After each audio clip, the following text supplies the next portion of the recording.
Welcome to the Wake Up Podcast. I am so excited that you're here. Listen, these podcasts are best listened to in the morning because we are waking up not only our bodies from sleeping, but we're waking up our minds, we're waking up our focus, we're waking up our calling, and we are following the breadcrumbs that God has left for us throughout the day over our life to tell us exactly what to do next. So stop saying that you don't know what to do. Stop feeling overwhelmed. Stop living in the valley and start walking into your calling. So I'm so excited you're here. Welcome to the show. Of life, or what fulfills you is going to change. It's going to be different, and it's going to be different at different stages in your life. And so, yeah, I mean, in essence, like, it might feel good to be like, okay, well, I'm just complacent. I'm here in my what I do for a living. I'm here with my dream home, and my family is wonderful, and everything is great. But things always happen, right? And so whether it's on the family side or it's on your business side, or if something changes in what you want out of life, like it's constantly going to be changing. So you're never going to be at that spot. Yeah, I guess I want to be at that spot, but feel like I'm living in God's will. I'm doing enough for what I'm supposed to be doing it for. And like I'm on the right track without being overwhelmed and without feeling like the other side of it. And when you're trying to line up your life with what God says, and there's a lot of to-dos. I started like doing some research and kind of scrolling through online today at like all the places where we're given a command to do something in the Bible. And it's insane. There was like 4,000 something, whatever commands. And it's like, because I typed in like, how do you know if you're good enough for God, if you're doing good enough for God? And the stuff that I had come up, what I saw come up was, the number one thing that says that we're not enough. Like, sorry to bust your bubble, but you'll never be enough. And that's when it said there's over 4,000 commands in the Bible, and we're finite beings. We aren't infinite like God. Like, we can only take on so much. Our brains can only hold on so much. We can only do so much. We can only try so hard, and we all have sin. So we're not, loving your neighbor and loving yourself. Just those two things right there, most of us don't even do. Like, we have attitudes towards people. We don't even get us started on ourselves because we have nothing good to say there. It's like, you're never going to be enough. And that kind of made me feel good. Like, okay, good. I don't feel enough because I'm not enough. And knowing that God is enough, and that's why we need God, and we need to rely on the Holy Spirit to change us from the inside out. But I also always love everywhere that I see that talks about people in the Bible not being good enough, and people that God used. Like, to think about this, like, there were all these people in the whole entire world, and they wrote the Bible about these specific people. And almost every single person that's written about in the Bible had like some sort of issue going on, like this tragic failure that every single person was experiencing. So it kind of makes us feel better.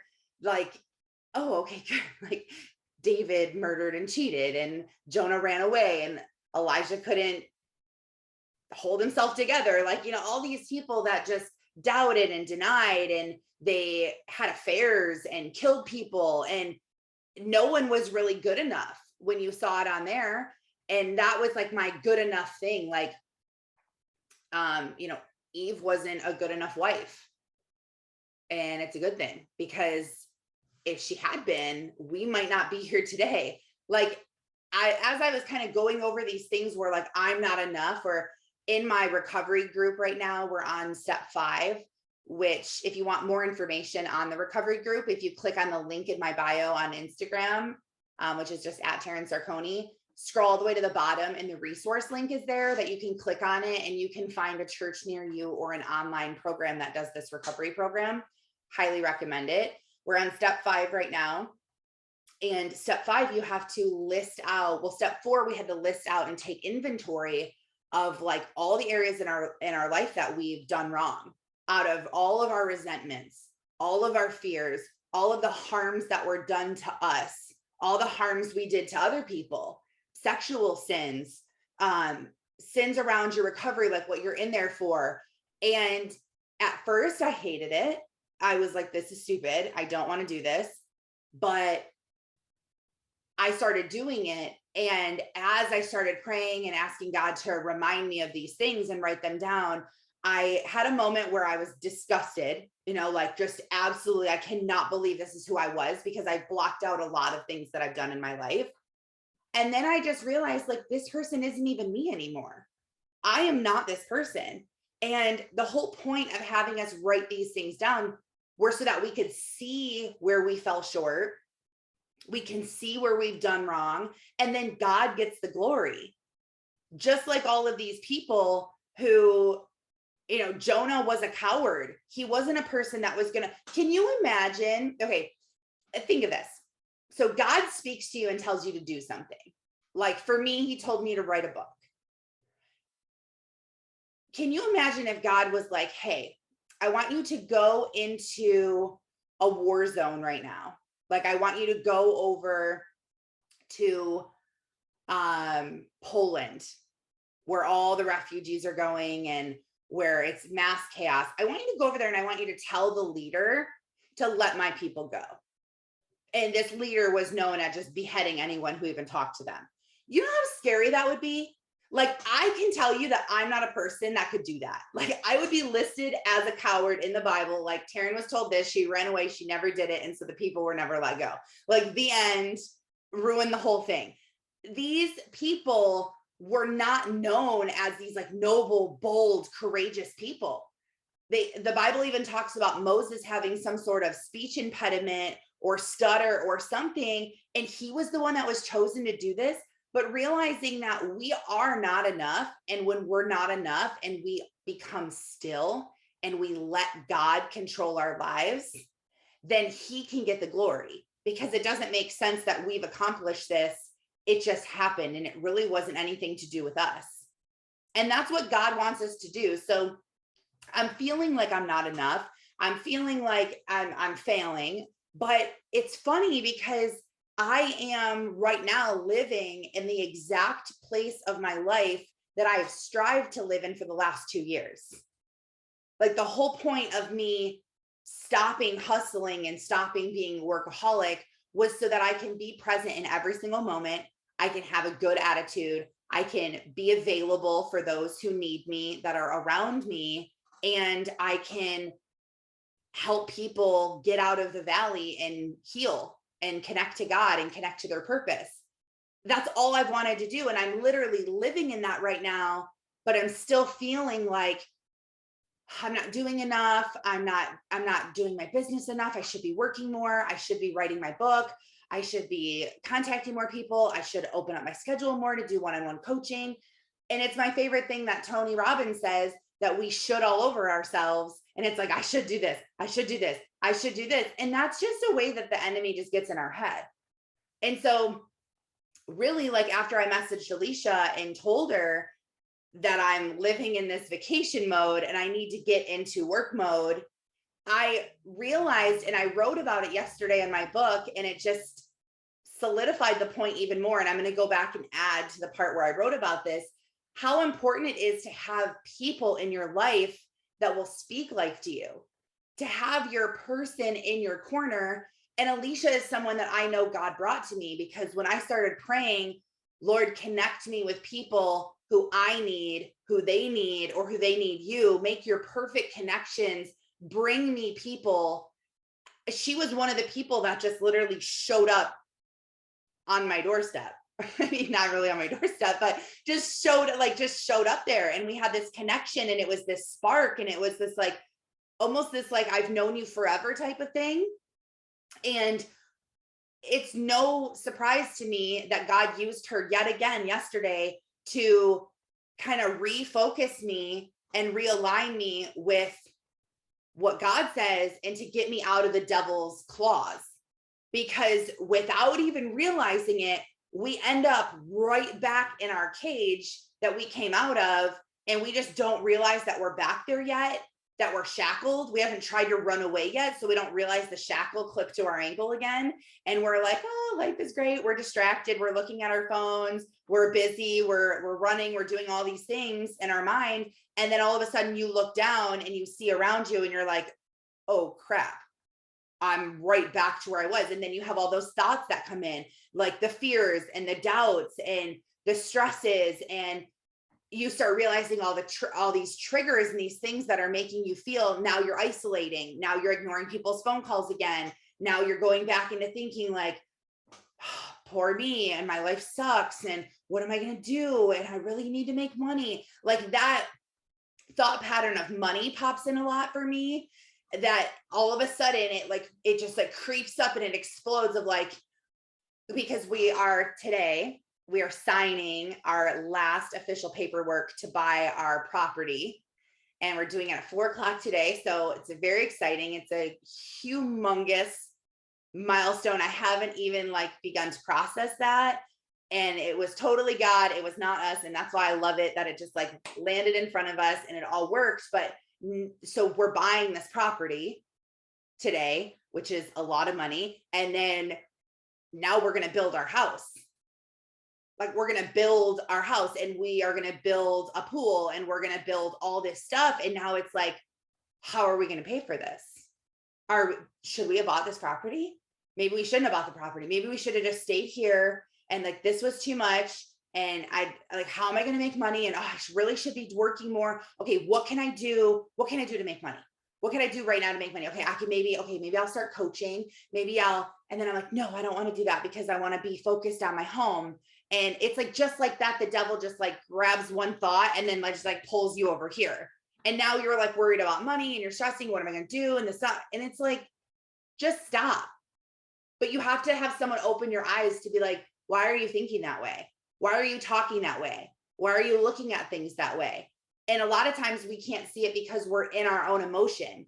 And that is why we need community. That is why we do this, why we get on, why we stay connected randomly, not every single day or even weekly, but we all stay together here and there because it's like we still need that connection of like, hey, will you look at this, or can you tell me that this is okay, or what is your thought on this, or I don't know what to do about this, what should I do? And it's so amazing to have other people that can lift you up and encourage you and tell you.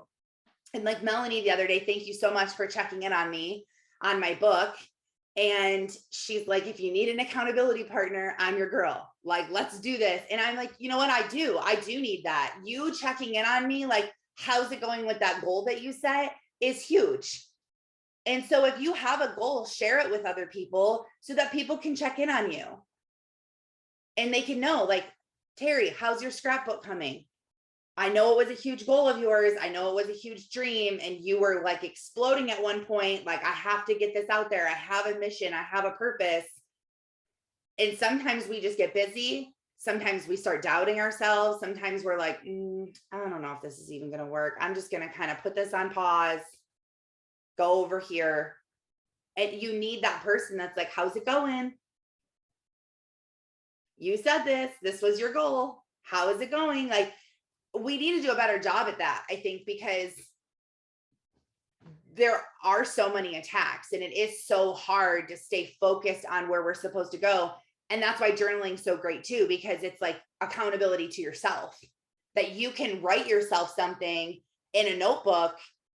Like, a lot of people tell me I'm not good at journaling. You don't have to be good at journaling. Journaling isn't really something that you're good at or you're bad at. You need to just get a book that's designed only for your thoughts. That's all you're putting in there. You're not taking notes on sermons. You're not doing it. It's your thoughts. And just start writing down the thoughts you have. And just start by writing down when you're experiencing the highs of highs and when you're experiencing the lows of lows. So that when you are on a high and you feel connected and purposeful and you have just the fruits of the spirit and you're exploding with gratitude and happiness and goals, and write those things down. Because in a couple of days when you're not feeling that, you need to go back and you need to read it in your own words. Or I have several letters that I've written to myself that now I'm saying this, I want to read them. I haven't read them in probably a year or two. They're tacked to my board behind my computer. And they're letters that I wrote to myself so that I could remember the words I wanted to remember. Like, don't get all up in your head. Don't get clouded. Don't get distracted. Remember, this is the goal. And now that I think about it, I really am interested because, you know, these were some of these were at like my darkest moments when I wrote these, letting myself know like who I really am. Like, I know that you're questioning who you are and your abilities right now, but this is who you really are. And like speaking life over myself, because those thoughts, I mean, they just get so dark so quick and we don't even realize it. But one of the things that you can do when you're realizing that these thoughts are dark is to phone a friend. That's the first thing. That you have to contact someone. If you don't have anyone in your life, I can't even tell you enough how important it is to add a prayer to your list. And if you don't have a list of prayers, you should, because you're going to forget some. Put them in your phone, write them on Post-it notes. It can be however it's going to work for you. Put it in your calendar, have it go off every morning. So it's just right in there. It's in the note, however you want to do it. But one of the prayers you need to pray for every single day, constantly when you think about it, is, Lord, connect me to the perfect people. Now, we're not looking for people who are perfect. We're looking for the perfect connections through God of what you need. And God has given me so many encouragers because he knows I need to be encouraged.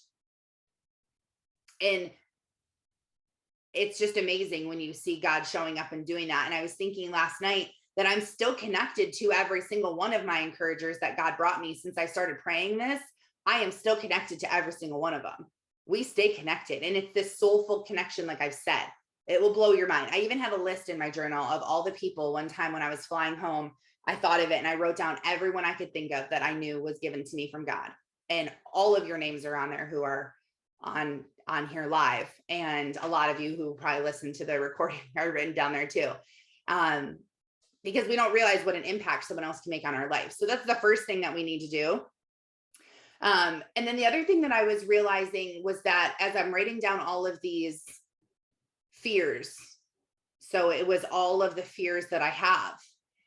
As I was reading all the fears and kind of reading like why that was a fear, I realized that I'm putting all my trust back in humans. And I'm trying to line up with what the world says to do and not what God says to do. And that's tricky. So I have a fear of abandonment. Because I was abandoned when I was younger, I now still have that fear. So I seek a lot of people around me, or I used to, and the approval of people is really what I needed. I needed people to approve of me. And when I was younger, the only way that I got people to be my friend was having money. And so it became engraved in my mind that if I have money and I have stuff, I'll have more friends and I'll never be abandoned. So my workaholic tendency was developed out of a way to survive and out of a way to protect myself. And that's all I was familiar with. But realizing that you don't need that. You don't need, if you become a friend of the world, then you're an enemy of God. You cannot be a friend of the world. Now, can you love the world? Of course. Are you going to be kind and loving, all those things? Yes, you are. But if you're friends with them, like you have similar qualities, you're in the world, then that's not good.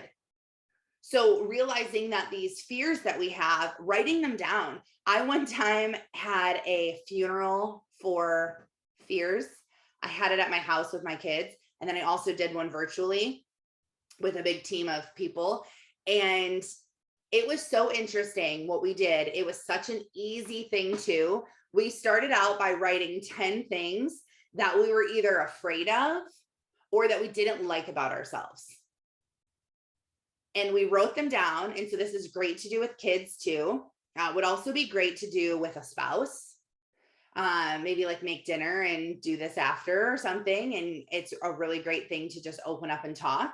Writing these things down that you don't like about yourself, or these fears that you have, like fear of rejection or fear of failure, or you have a fear of public speaking, or whatever these fears are, they're holding you back. They're holding you back. I had someone comment on one of my reels that I saw this morning, and she said, I need to get over my fear of public speaking.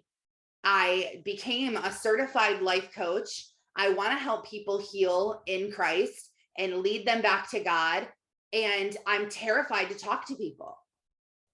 And the first thing I thought of was, this is just a fear. This is a way that the devil still has a stronghold on you that is holding you back from doing what you want to do. Just like me, it's like a piece of duct tape that he has to put over your mouth. You can't see it. It's clear duct tape. It's invisible, but it's holding your mouth shut from doing what you need to do. It's however we are held back.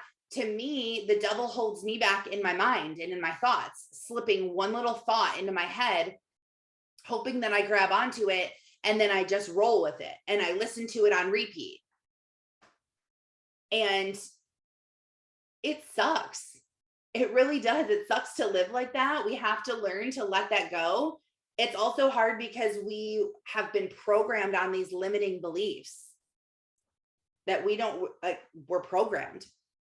I've been watching, did you guys watch the show on Netflix about the FLDS community called Keep Sweet and Obey? I think is what it's called, or Keep Sweet, Obey and Pray or something. It's on Netflix, and it's about the fundamentalists of the Latter-day Saints of Church of Jesus Christ in Utah, and about what they believe and what was happening in their community.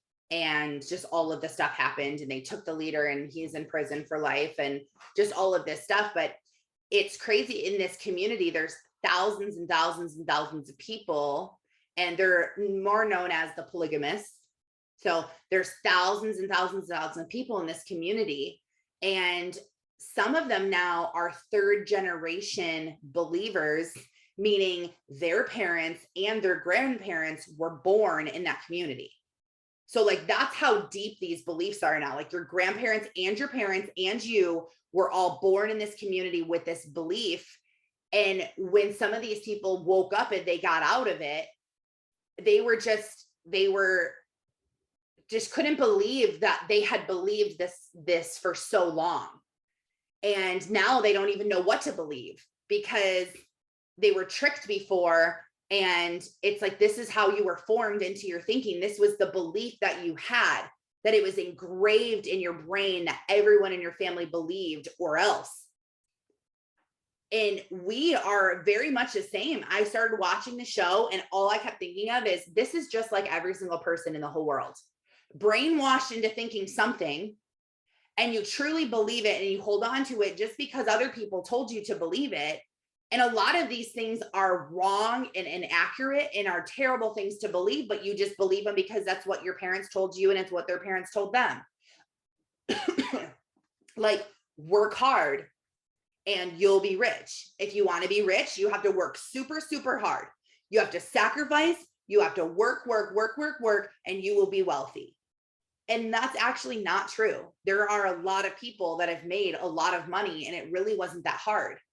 If you tap into who you were created to be, the talents you have, the skills you have, and you rely on other people in the areas that you're weak in, it won't be that hard. And it probably will be fun, more like what Alicia was saying. Like, find out how to love your life and live every single day where you're feeling like this, but also doing what you love. And it was a reprogramming that I needed to happen last night, because I was thinking, okay, I need to start working again. And even my daughter was like, Mom, when are you going to start working again? And I was like, oh, I'm not. She's like, well, I don't think that that's fair to Daddy, that he has to work and you're not working. And I was like, okay, why don't you think that's fair? She's like, well, because he has to make all the money. And so I'm like, okay, well, who takes care of the house? Who makes all the dinners? Who grocery shops? Who makes sure you go to your orthodontist appointments?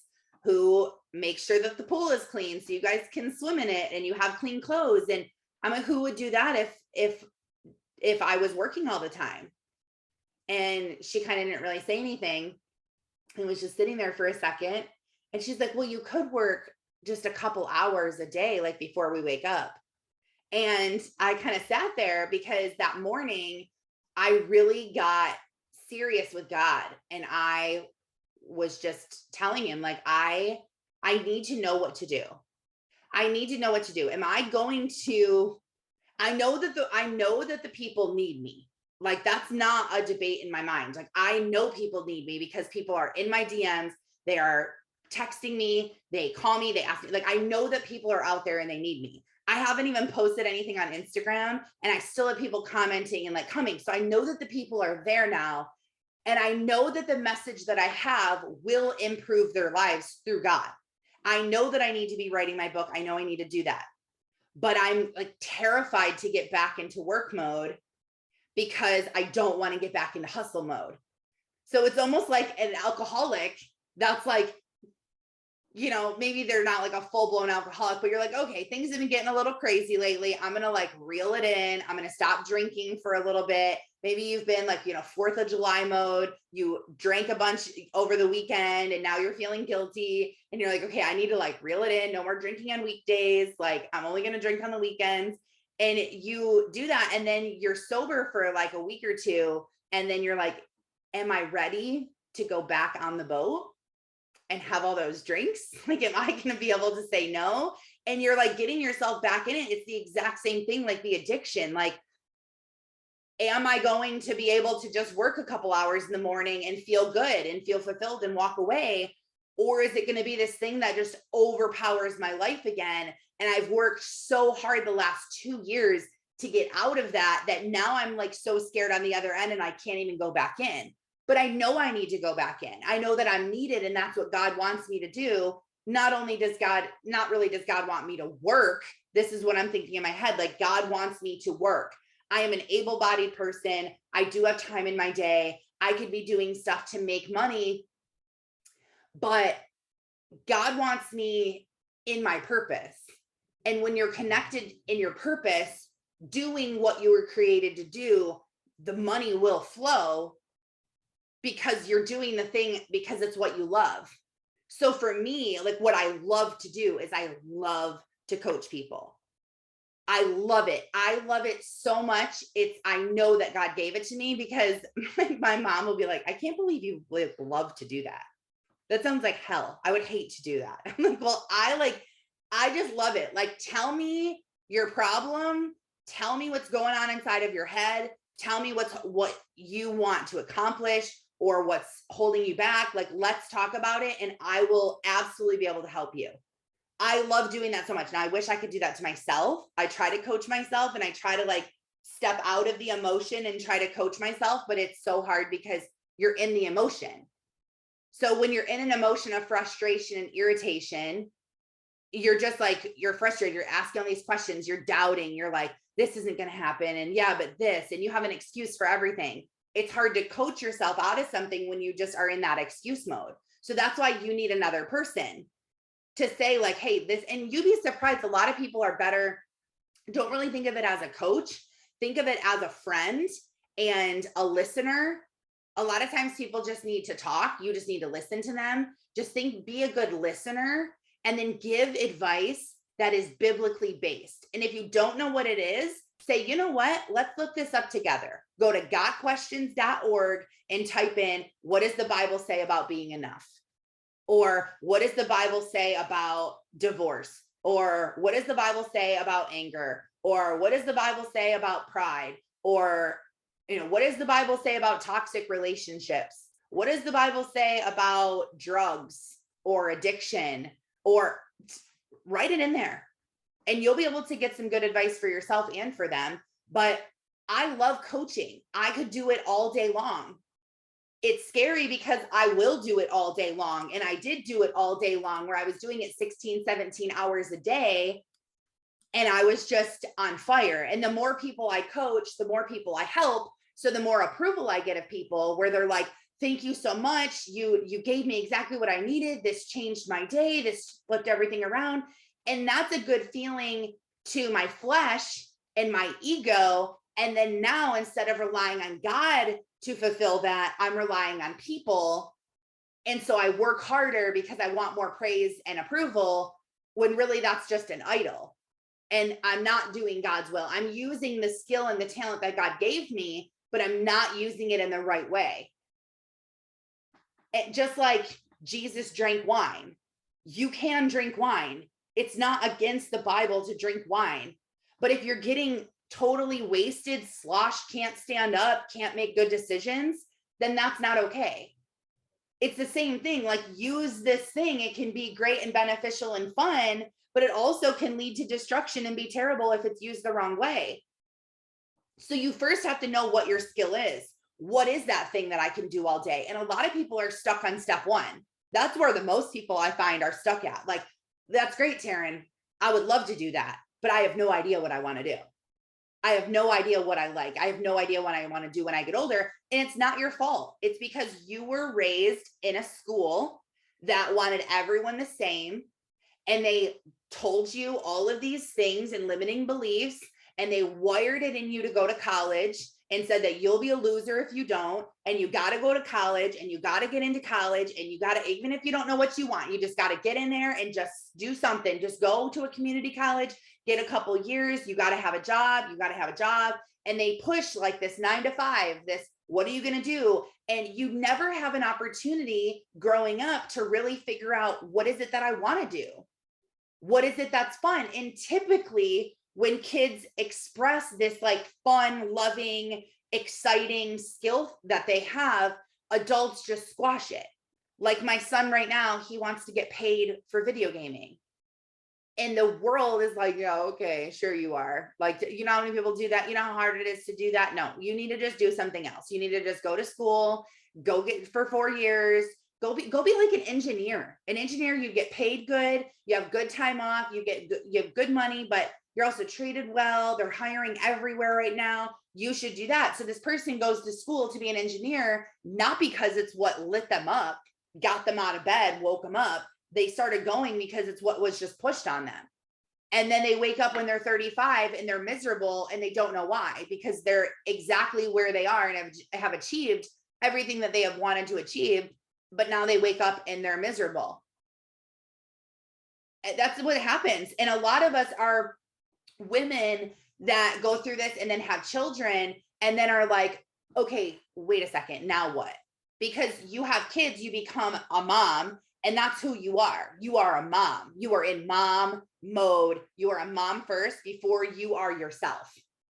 And then after the years go by, your youngest kid's like 2 and 3. Usually then you have another kid, you know, and then that kid gets like 2, 3. You have another kid. That's like kids 1. You have another kid. It depends on how many kids you have. And then as your kids start to get older, you then realize like, okay, wait a second. I think I can still be me somewhere. Like, I think that this is possible. Who am I? And you go through this, like refining out yourself, realizing that you are not just a mom. You have your own needs. It is not selfish to put yourself first, that you have to do these things. Your kids rely on you less and less because they're getting older. And then it's kind of leaves you with this like, oh, wait a second. Now what? What do I want to do with my life? Do I want to go back to school? Do I want to do something from home? What do I even like to do? You haven't had time to do hobbies. You haven't had time to be yourself. You're in survival mode. You have kids. And so we're left with this, like, now what do I want to be when I grow up? And we are grown up. And then we feel like we're running out of time because I need to know what I'm doing and I still have no skills and I still have no passions. And that's why I had to create the course, Find Your Purpose, because I was trying to coach people at like step 2 or 3. Once you know your purpose and you're like, okay, God told me to write a book.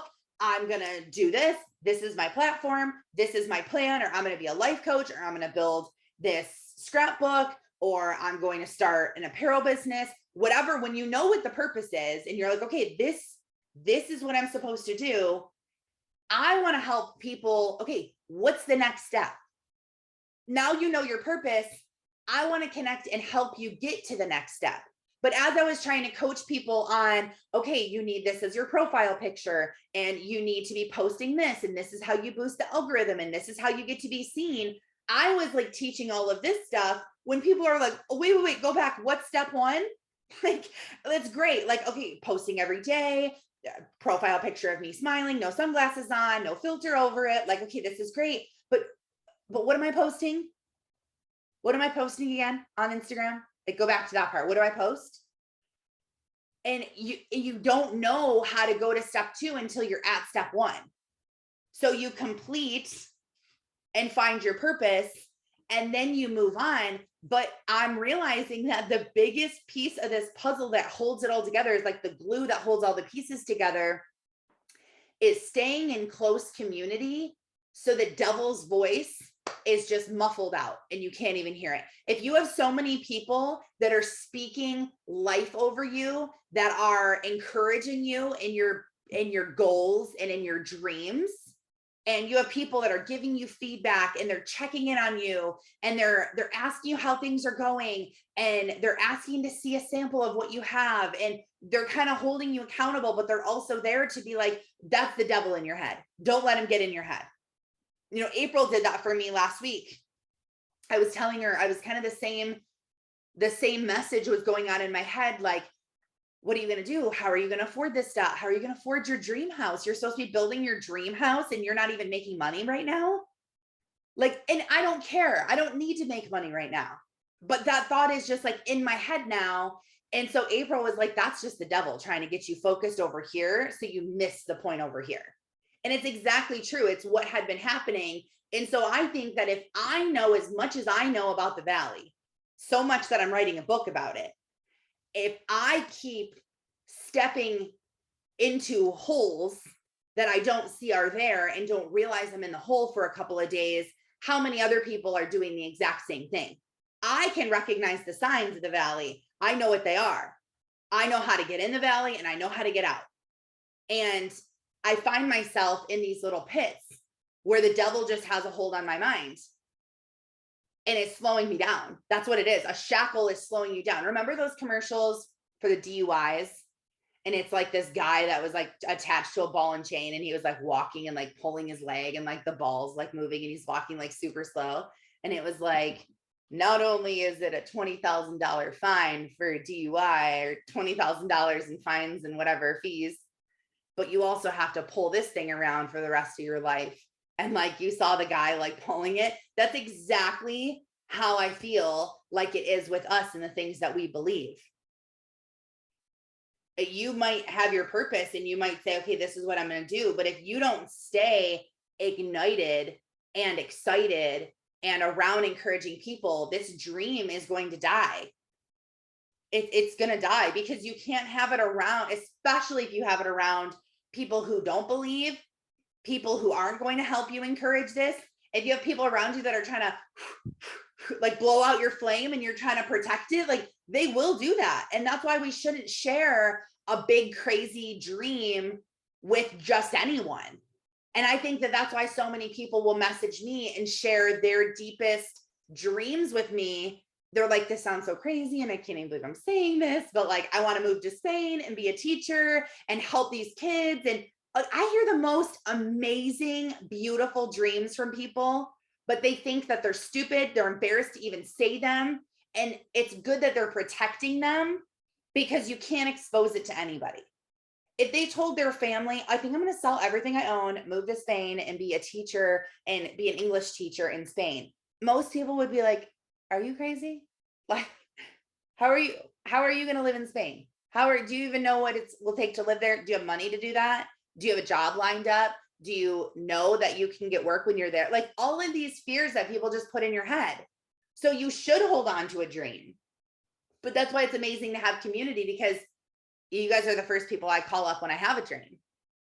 Like, and I think that you guys are too. Like, oh my gosh. So I was thinking, guess what I just thought of? Let me tell you what I want to do next. It's because you need to kind of get it out there, but you have to do it in the right way. And so thank you, Alicia, for being that person to me yesterday, because I really just needed to hear that you can, like, I've known it, but I needed to hear the fact that it was a limiting belief of like, you need to start working again. Because I think we should just take the word work out of the sentence. It doesn't have to be work. I mean, we need to call it something else. I don't know what to call it. Like purpose.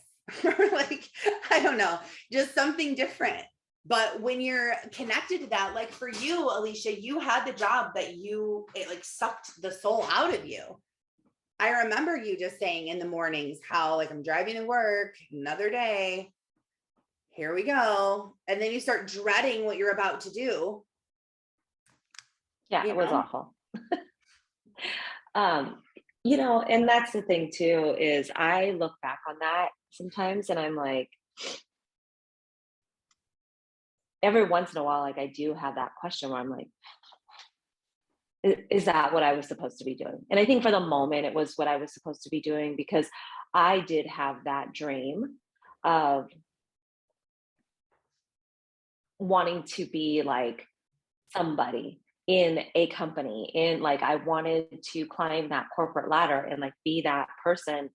And part of it was due to my own like limiting beliefs and my own self-worth, that I didn't go to college, so I can't get a job like this, or I can't be in that kind of position. Or and then when I did it, it was like, okay, well, here I am, I did this, but it's not really all that it's cracked up to be.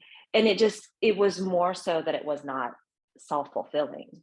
It just didn't fill my soul. Like, I know the job, I know how to do it, I can successfully do it, and I can lead, and I can do all these things. But were they things that made me happy, that I woke up in the morning and was like excited to do?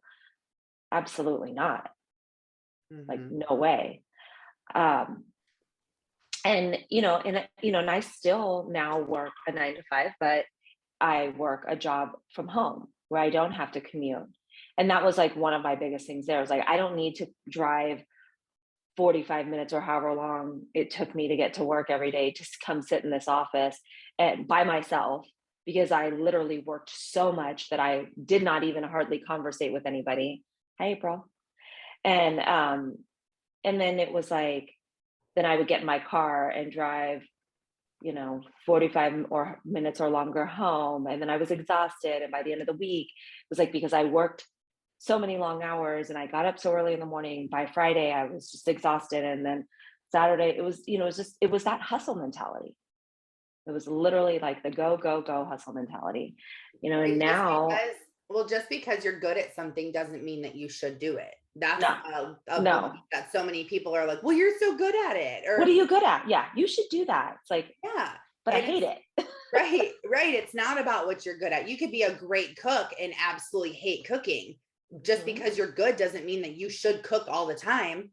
And that's something that I wish that more people would really just embody. Like, it's not what are you good at? Because that's what a lot of people ask. Like, what do I want to be when I grow? Okay, what are you good at? Let's see. No, what do you like to do?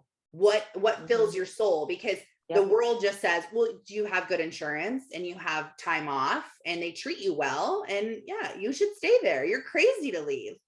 And that's not what it's about, but what fills your soul? What do you like to do? And what I love about your story is that what you were doing isn't what you were doing now. That one thing kind of led to the next, to the next, to the next. And you're like, okay, let's see, do I like to do this? Like, yeah, I do, but there's things about it I don't. So let's shift and let's try this. And do I like this? I do, but there's things I don't. So let me do this. And one thing kind of led into the next opportunity.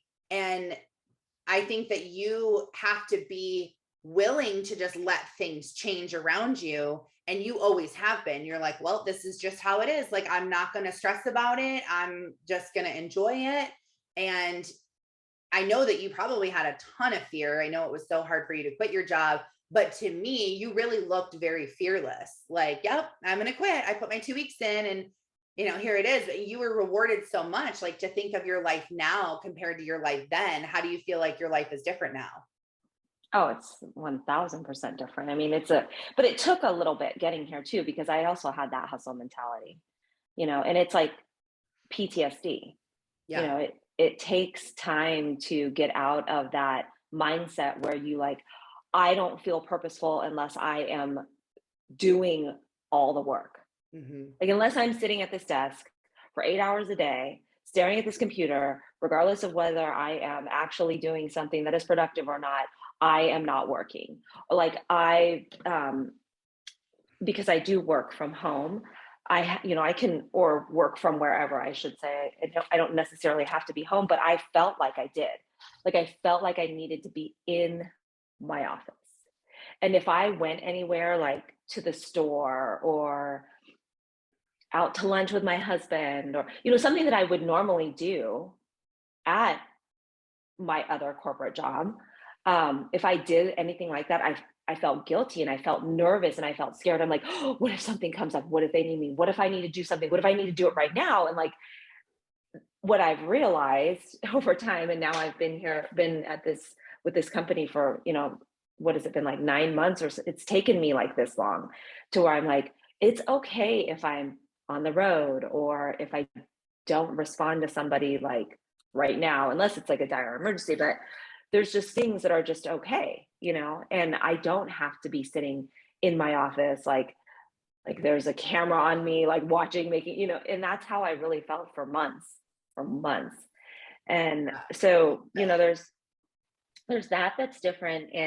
And just the whole um time freedom, getting up and commuting somewhere is just such a time suck. Well, I think so. This is too what I love so much about this. So I came and Alicia came, we all came from network marketing. If you don't know our background story and everything. So what I saw were people who wanted freedom. Like I don't want to go into an office. I want to be able to work from home. That was literally we used hashtag work from home. Like that's what you did. You want to work from home and you want freedom, then you should join network marketing. And that was kind of the whole pitch. And it worked for a long time. And then what I saw happen and why I left the industry is because I just couldn't tell people that that was their best option to be free and to work from home anymore. Because network marketing is the hardest thing. And we all can agree, the hardest thing we have ever done. It is so hard.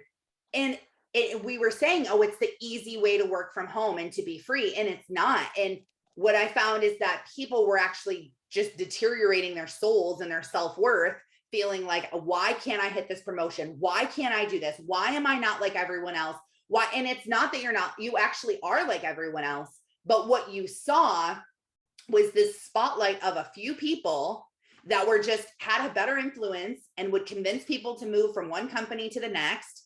And it would make you feel like you were bad at your job, which would then flow into everything in your life. You would be in a bad mood. You'd be irritated with your husband. You're fighting with your husband because now you have to pay more money in this company and you're not making what you said and they're not believing you and supporting you. And it just creates all this conflict. And then you have mom guilt and you have this stress because you're missing all this opportunity, but you're trying to sacrifice. It really is like it's like embedding that hustle mindset deep down in you, like, come on, keep going. Like, I know it doesn't seem like it'll work, but if you keep sacrificing, it will.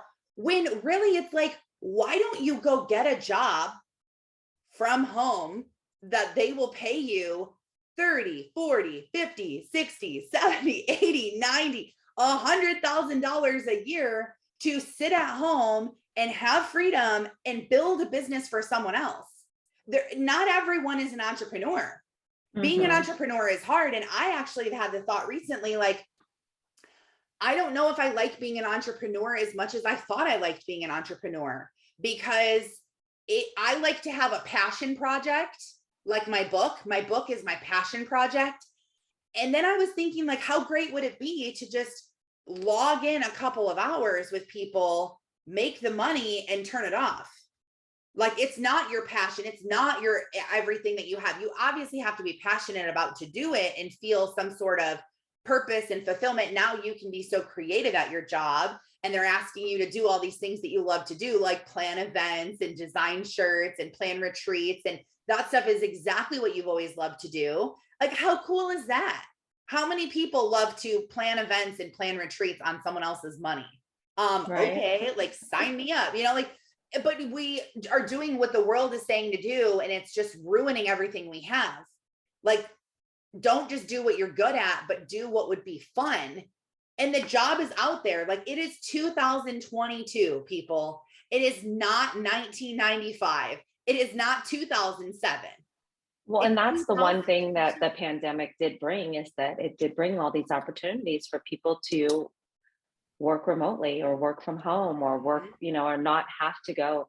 That's what a lot of employers realize too, is that it's not absolutely necessary to have a brick and mortar, a building for people to come to every day and That was show up their at. limiting belief as corporations. We're Hmm. like, no, you just have to have a building and the employees all come to work and they all do their job. But once it was forced to do something different, they're like, wait a minute, our Yeah. people are happier. We're saving money because we don't have this overhead. Like morale went up and like people are being more creative. They realize, but they have limiting beliefs too.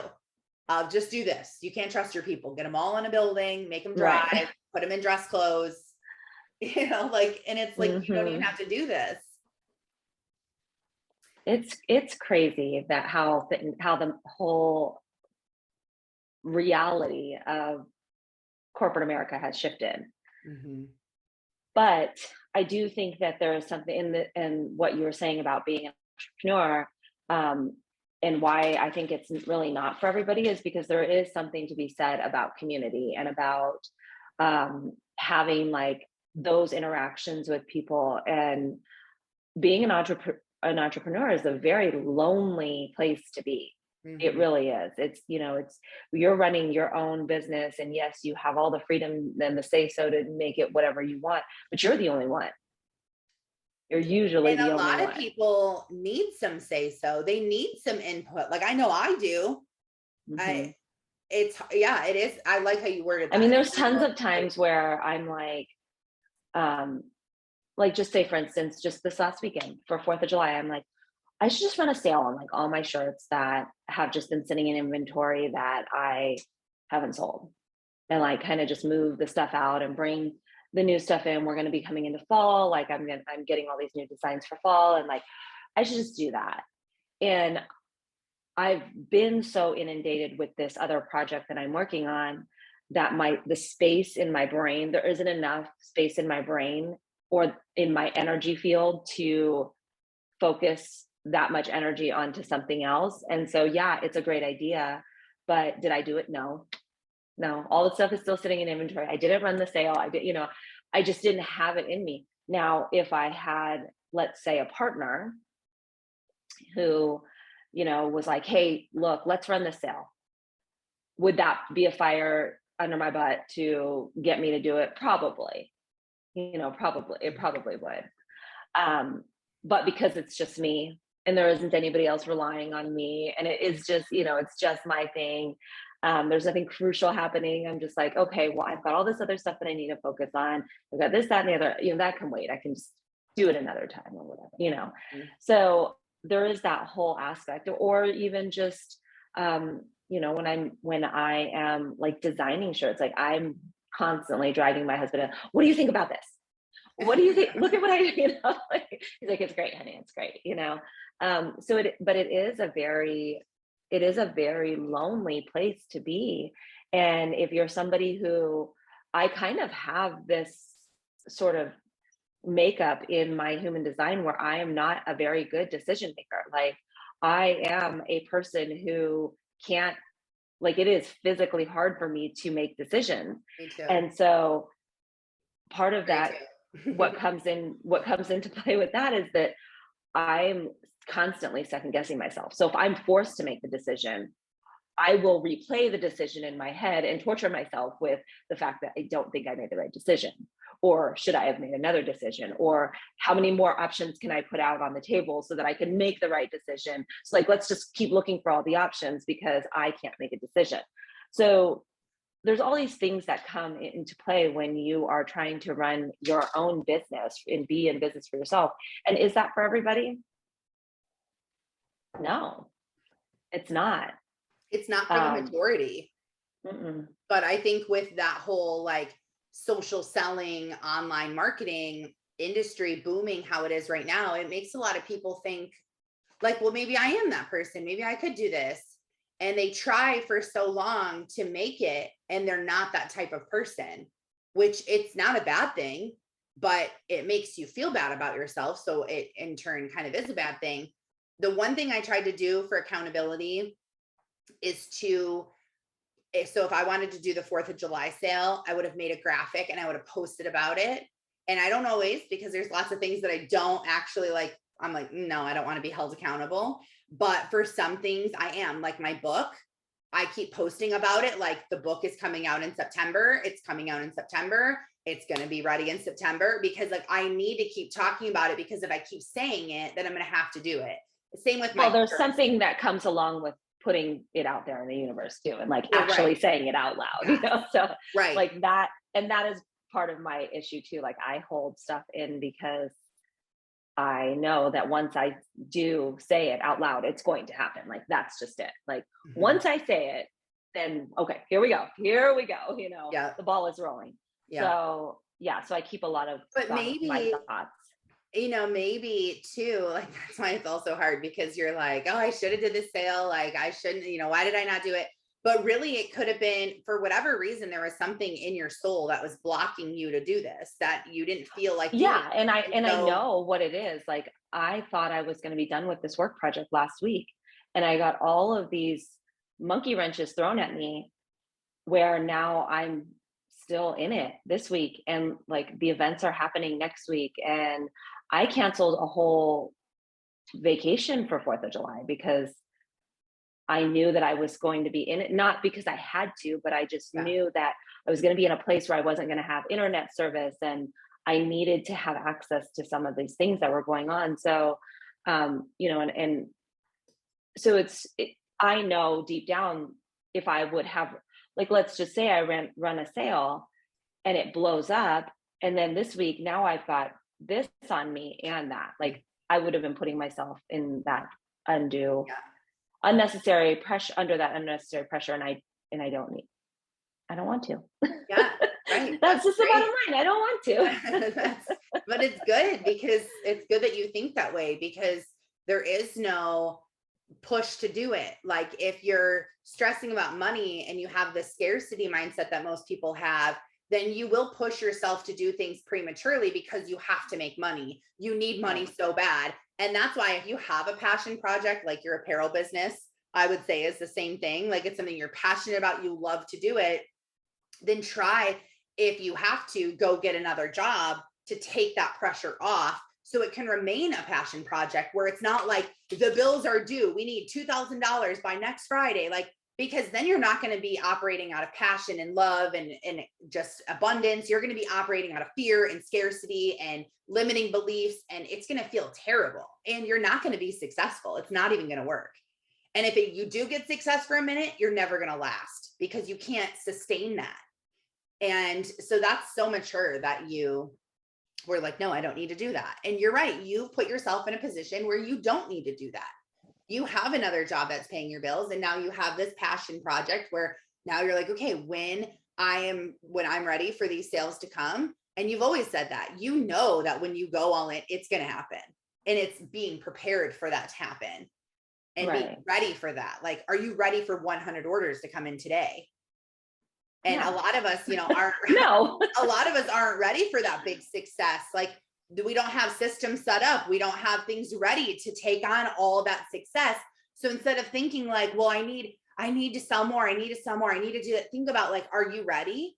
And that's what we used to say for network marketing. Like if someone came to you right now and said, I'm all in, I want to join your team and I want to make $100,000 in a year, show me how. Would you be ready to teach that person how to do that? Because if the answer is no, that person is never going to come to you, because you're not ready. So work on getting ready and preparing yourself for it, instead of focusing on the result of not having it. And then it'll come. But in your case, that when you do it, it's going to work. So you were like, I got to wait a second, because it's not time yet, Right. and that's good. But if you need accountability and you need someone to do something, please message me or message each other if you feel more comfortable doing that. If you want to be on here for the live recording, you can find that link on my link in my bio too. And you can be on here live with us, talking to us and having accountability that way. And we have a group chat that you can be a part of and share, ask questions and advice. And hold on, don't get off. I just added something to my link tree this morning. And if you click the link in my bio, it'll take you to my link tree. The very top of my link tree, it says, ask me anything. And I'm going to have people ask me questions, whether it's about business, social media, following God's plan, purpose, any kind of question you have. And I'm going to answer them live on the podcast and kind of turn them into topics and episodes and stuff like that too. So any question you've been dying to ask me, anything, put it in there, ask away. Thank you for being on here live. And thanks, Alicia, for chatting back and forth. Thank you. I love you guys. Let me know if you need anything, and I'll see you next week. Okay. Bye. Bye. Thank you for listening and spending your morning with me. I pray that God blesses your day and that He helps you to see the calling that is on your life. Lord, help us to be obedient to what you've called us to do. Help us to walk in our day side by side with you and link with your power instead of trying to do it on our own. We know we cannot do this on our own, although we try. Please continue to help us and continue to lead us and guide us. We love you so much. In Jesus' holy name, amen. Have a blessed day. Thanks for being here. Oh, and don't forget to follow me on Instagram at Taryn Sarconi so that you can grow with me and you can learn how to get out of the valley, how to stay out of the valley, and exactly what to do to have the best life ever in 2022.